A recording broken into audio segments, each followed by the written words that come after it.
Hi y'all, I'm going to be showing you how to set up a course in Strive so that you can give credit hours of GT update hours to your staff members after they have met and worked with you for whatever it is, planning or meeting with your cluster teachers or training on the new screening procedures and tabs and things like that. So however it is that you get to Eduphoria, which is where Strive is located, you need to get to Eduphoria. I do it through ClassLink, which I keep as a tab on my browser because it makes it a really quick and easy way to get to all the things. So select Eduphoria, and once you are signed into Eduphoria, you're going to select Strive, which of course where we also keep all of our goals. And here's my goals and stuff. But I'm going to go over here to the left-hand column, and I'm going to come over here to Settings. You want to click on Settings, followed by Workshop Settings. Now, all my stuff went away, and you see Course Management.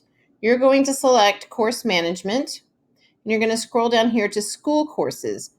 We have rights within Strive to set up courses for our own campus, but not for the whole district, so that's considered a school course.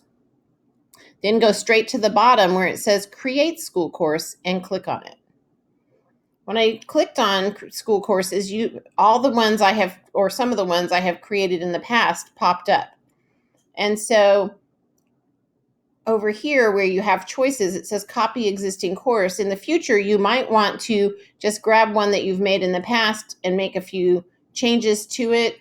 It saves you a couple of steps. But we are going to create a new empty course, and I'm going to click next. So the next thing I have to do is come up with a title for my course.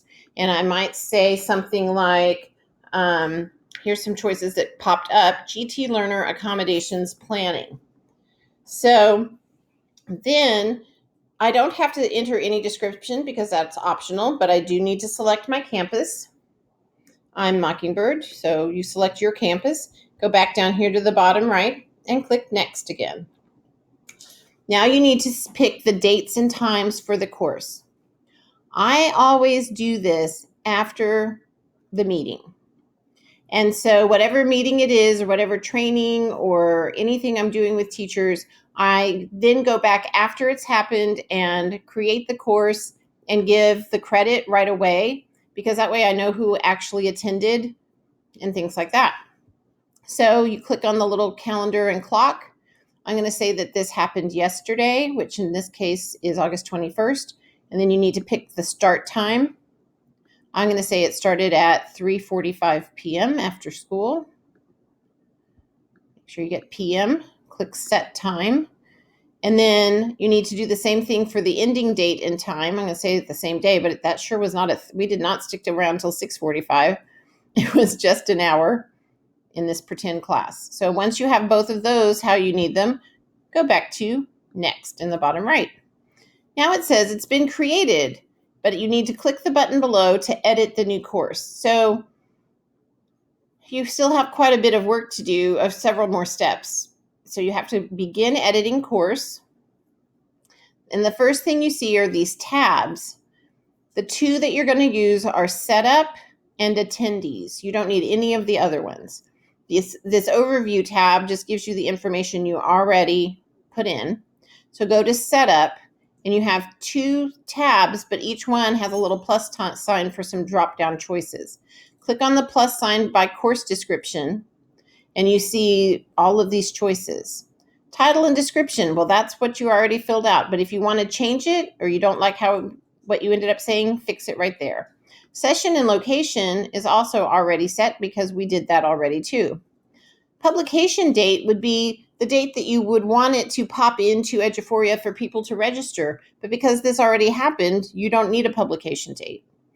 But you do go to instructors and find your name in the list, and it should be there. And if it's not, the person you would email is Kathy Creek. But find yourself and give yourself a check mark there, and then you can come down here and give yourself an hour of instructor credit if you would like.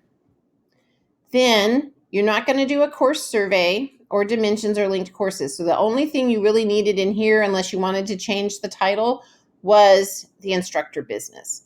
So now we go on to this other tab and click the plus sign for credits and categories.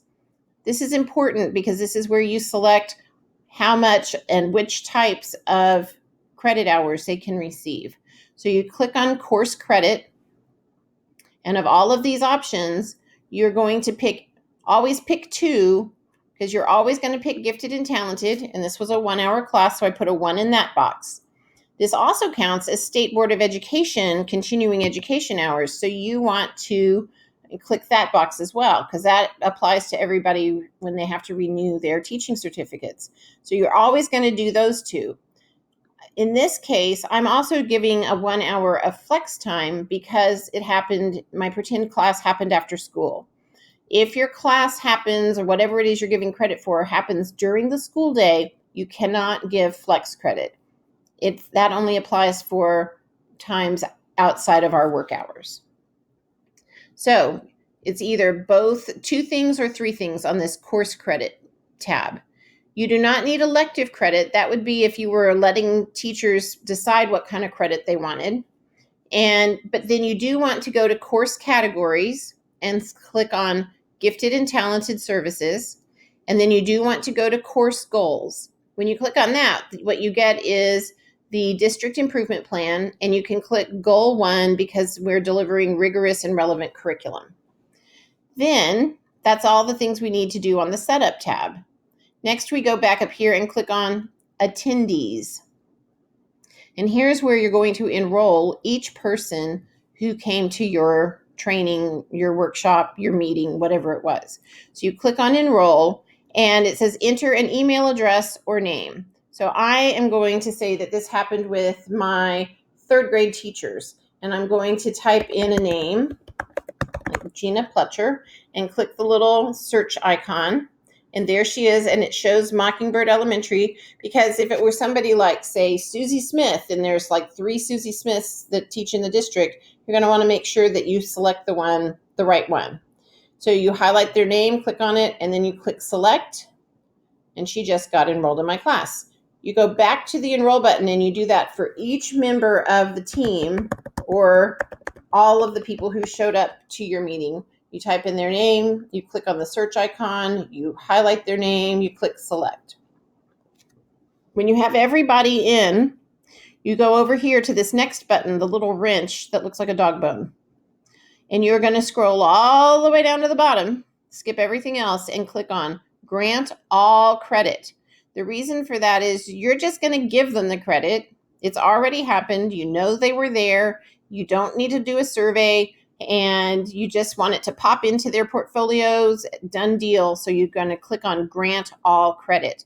I'm not going to do that right now because this is a made-up course, but that's what that would be. That's what you do. You click on grant all credit. And that's really it. After that, there's 2 more things to click. You're going to come up here to the top, and you're going to click on mark completed. That just shows it's finished in the system. Everybody got their credit. It's all done. And then you click save. And then it's all taken care of, and you have just created a course and granted credit to your teachers. Bye.